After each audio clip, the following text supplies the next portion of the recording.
If you are an endurance athlete, a triathlete, an extreme athlete, you probably are in pretty darn good shape, no doubt about it.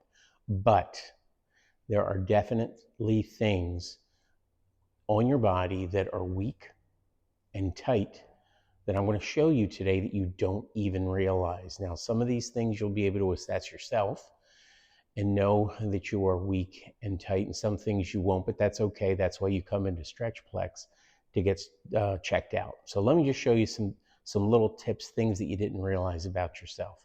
So extreme athletes, triathletes, those guys and gals are very good at going straight ahead, right? And so they have super strong quads and hamstrings and calves, but their hip girdle muscles are often quite weak, surprisingly weak. Let me show you how that looks. So I'm going to use Chris here, who is one of our body coaches, and he's also a triathlete, and he's going to lie down on his back. He is going to be my subject. And the first thing we're going to talk about, and I don't like to use fancy schmancy jargon and terms, but some of these muscles, that's the name of the muscle. So one of the hip girdle muscles that we see often is weak is called your tensor fascia lata.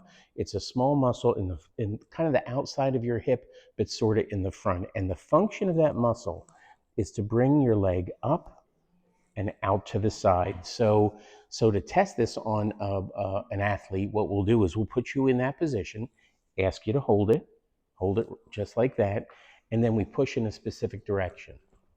Right now, Chris, I want you to really try to resist me. Pretend you hate me. Go ahead and resist me.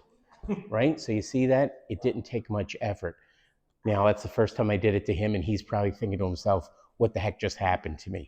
Because he's super fit, super in shape, but I knew that his tensor fascia lata was probably going to be weak because it's true of all of you. So the fix for that, even if you don't come in and get tested, is to strengthen your tensor fascia lata. Now, what do I want you to do? I want you to do what's called a diagonal straight leg raise. And what I want you to do is, if you're lying on your back, pretend that there is an imaginary X down at the bottom of your feet, and you're going to trace one half of the X with one leg at a time. So it's going to look like this. See how it's kind of like an X? You're a diagonal. You're a diagonal. The other part of the diagonal would be as if you came here and did it this way, right? So here's the X that way. Here's the X that way. You're going to do this one.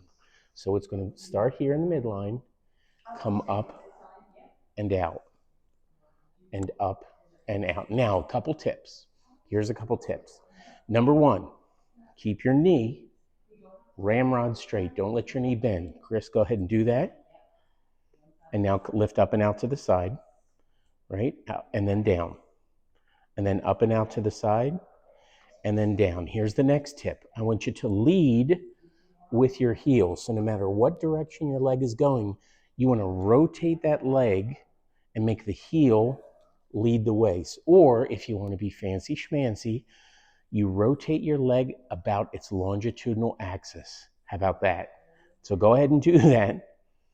And it's a sweeping motion. So you're turning it as you lift up and turning it as you come down. Is that harder that way? Yeah, definitely harder. Oh, by the way, keep your knees straight. So keep your knees straight, lift with your lead with your heel. And now my final little tip that really is going to make it harder. Now I don't want you to rock your pelvis. I want you to keep your pelvic bones level. Let's go ahead and do that. Harder? Mm-hmm. Yeah.